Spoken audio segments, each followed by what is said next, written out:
menyampaikan kata sedikit nasihat buat kita ya. Beliau kata-kata pembina ya.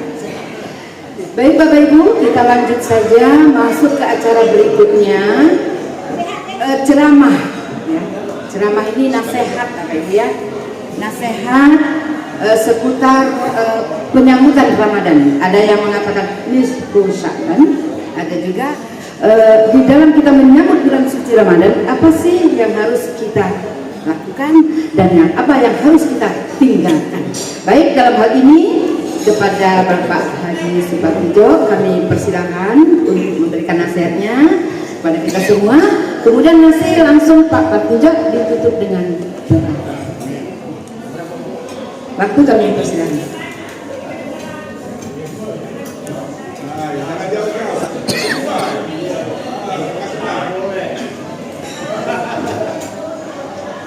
Assalamualaikum warahmatullahi wabarakatuh. Waalaikumsalam warahmatullahi wabarakatuh. Innal hamdalillah, alhamdulillah wa syukrulillah alladzi jalan iman wal islam. Asyhadu an la ilaha illallah wa la syarika lahu. Jangan diatur dan banyak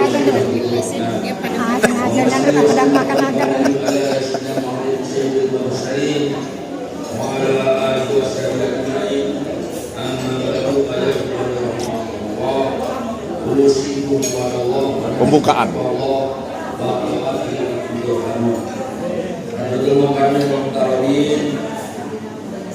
Bapak, Ibu sekalian, khusus Ketua kita, PLD Ketua Silabus, Bapak Pembina, Ketua Panitia, Bapak Ibu sekalian, juga keluarga besar dari BU yang semua hadir, kebetulan banyak yang kenal.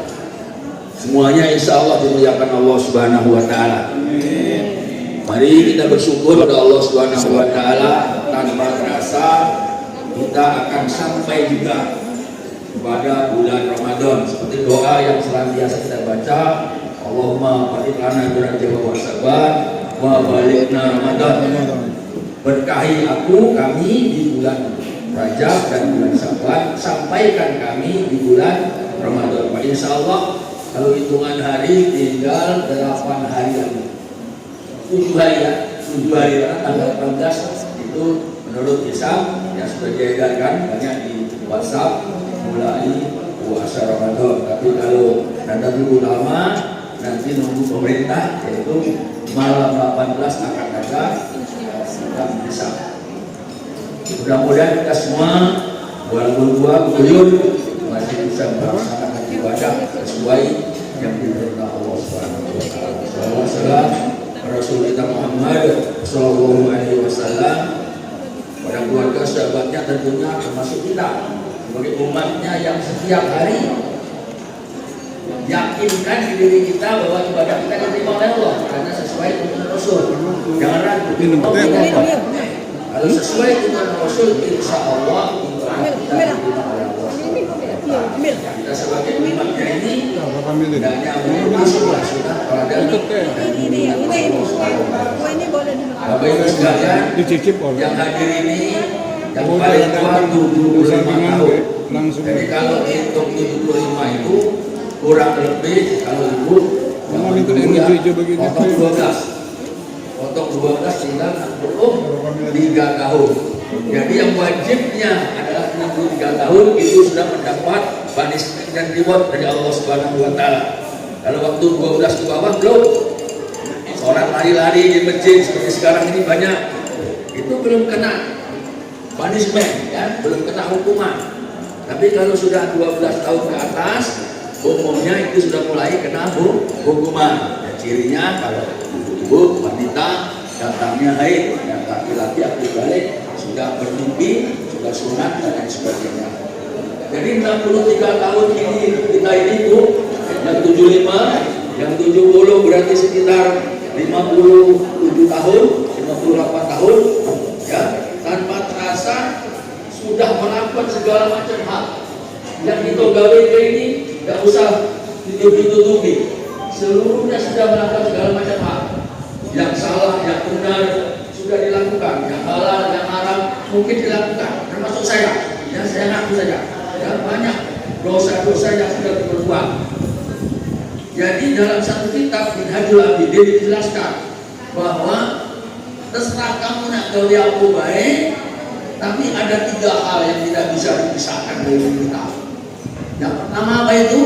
Yang pertama ya, bahwa lana jata minal tidak akan bisa kita pergi dari maut. Yang gagah, yang hebat, yang kaya, yang mobilnya bagus, yang hartanya banyak, pasti kalau tidak meninggalkan dunia ini, dia akan ditinggalkan dunia. Ada orang yang belum mati ditinggalkan dunia, Pak. Sudah ditinggalkan dunia, ya, ditinggalkan dunia. Buntu sudah belum mati kan? Ada yang dunia itu banyak, dia tinggalkan, hartanya ditinggalkan, banyak. Jadi lana jata minal maut tidak akan bisa. Dinamakan turun maut itu walaupun untuk menurut saja kak. Nak berlari di mana baik, dan surah An-Nisa disebutkan kamu tidak baca, nak lari ke mana baik tidak baca, pasti kamu akan mati. Bersembunyi di mana pun kamu pasti akan mati. Itu yang pertama. Yang menjadi pertanyaan sekarang, sudah siapkah kita menghadapi panggilan maut? Siap tidak siap kita pasti akan mati. Oleh karena itu sisa umur kita ini kemarin baru berapa bulan, setengah bulan ya, belum ini lan dulu ya, masih teleponan berapa hari sebelumnya itu di rumah sakit masih baca WA, tahu diambil. Kami sempat hadir dengan Pak Seni ke Kayu Agung ya. Jadi jangan-jangan kami halal ada yang lewat ini nggak ikut, tapi kalau baca nah, ya halal kami pertemuan nggak melok lagi. Nah, itu kita tidak bisa tahu. Nah, oleh karena itu kesempatan kita di bulan Ramadan yang akan datang ini di bulan Sa'ban. Bulan Sa'ban ini nisfu itu artinya pertengahan bulan kemarin, seluruh laporan kita ini ya, gawe kita selama setahun diangkat ke langit. Ya, diangkat ke langit. Itu keistimewaan Sa'ban. Kenapa banyak orang sedekah itu sedekah tradisi. Tidak ada perintah. Perubahan itu tidak ada perintah, tapi sekarang ini sudah menjadi tradisi. Tidak ada tradisi yang sudah merakyat, biarlah sepanjang itu tidak berbuat kezaliman. Jadi diangkat ke langit. Yang kedua istimewanya langsung diterima Allah. Jadi buku catatan setahun ini diterima Allah. Setahun ini apa gawe? Apa banyaklah tidur, apa banyak ibadah, apa banyak ngerumpi, apa banyak zikir. Setahun ini diangkat ke langit catatannya. Nah, diangkat ke langit, dibawa. Untuk apa? Untuk kaget sewaktu kita pergi meninggalkan dunia menghadap Allah, itulah dibuka kembali yang disebut hisab. Disebut hisab. Baca dari hisabnya ini diringankan. Baca kalau kita tinggalkan keturunan yang soleh dan soleha, minta tip minta tip. Nah itu. Maka dosa kepada Allah ini bulan Sa'ban ini banyak istighfar.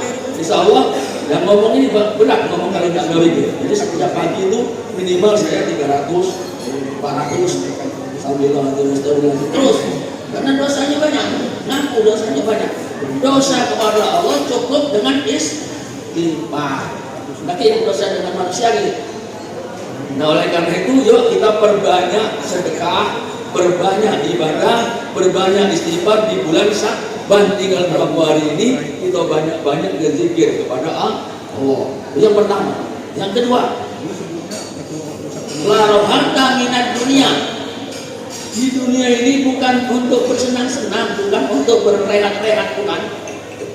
Untuk ibadah. Di dunia ini ibadah. Ini kumpul ini jangan dianggap tidak ibadah. Ini ibadah kumpul ini. Kalau kumpulnya membawa manfaat, membuat kesadaran diri kita, menjadikan dekat dengan kawan, balik ini bersadar kita menjadi dekat dengan Allah, itu ibadah. Jadi setiap gerakan tarikan nafas kita ini ibadah. Makan-makan ibadah, ya, tidur ibadah. Jadi di dunia ini bukan tempat rehat, tempat untuk senang-senang baik, tapi tempat mamano Allah ridho dengan kita. Nah, susah kan? Nah, mamano Allah ridho. Ngomong dengan kawan jadi Allah ridho dan lain sebagainya Allah ridho itu mamano.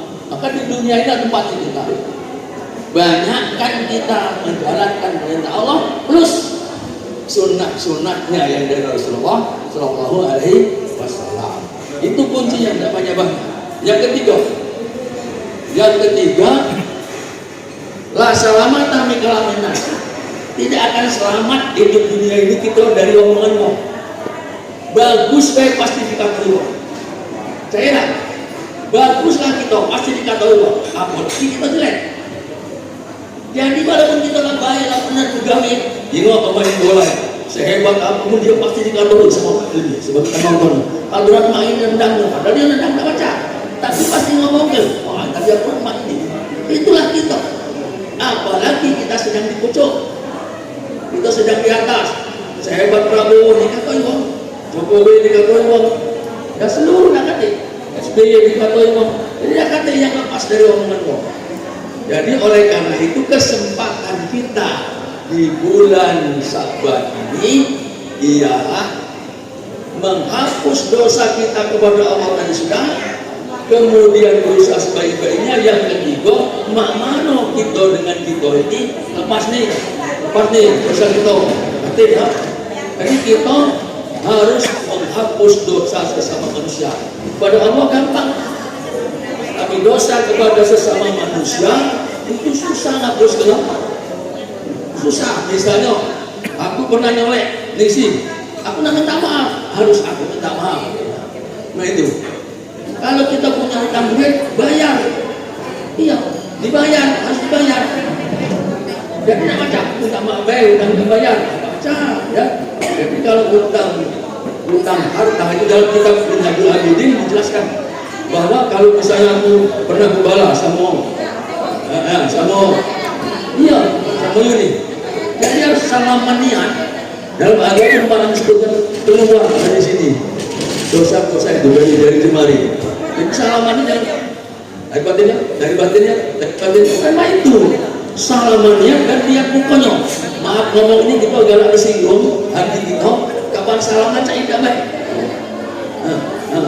Jadi salaman itu sunnahnya dilihat, mukanya dilihat, betul-betul ikhlas keluar dari hati. Jadi balik ini kaget sebelum balik Bang Haji, kita salaman dunia, Pak maafnya yo, minta maafnya, jangan. Jadi itu baru dosa antara kita dengan kita hapusnya. Apa kata Allah? Jadi bab lanjut hanya masuk ibu, ila bihablin Allah, wahablin nas. Manusia akan diliputi kerugian kalau dia itu tidak hubungan batinnya dengan Allah, tidak dekat hubungan batinnya dengan sesama manusia, tidak dekat, itu akan rugi, akan hina. Maka orang Jawa tidak bisa ngomong kablum Allah, kablum nas.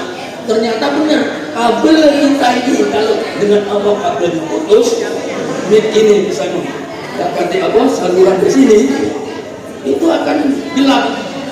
Kalau kabel kita sama kita diputus, hilang rezeki, ya, hilang kawan, hatinya dengki, mendek umur. Makanya disuruh silaturahim tadi mandan umur karena dengki. Kalau dengki sama dengki, umpan aja belum jengkel. Itu mendek umur, mudah jengkel. Jadi kalau ketemu senyum lagi, apalagi ini duit, benar. Arisan tadi salah kalau nak keluar ke apa itu nak keluar ke zakat semua, karena dalam nusuk Qardawi duit profesi itu begitu dapat wajib dikeluarkan. Jadi yang dapat 1 juta hari ini wajib keluarkan berapa Pak? 11.000 ya, 11.000. Siapa yang menarik arisan tadi itu wajib, tidak nunggu satu nisab dan 1 haul. Tidak nunggu jumlahnya 80 gram emas, 85 gram emas, tidak nunggu 1 tahun. Jadi aku untuk Ustra, Putri Astuti dapat 1 juta, wajib keluarkan 25.000 hari ini.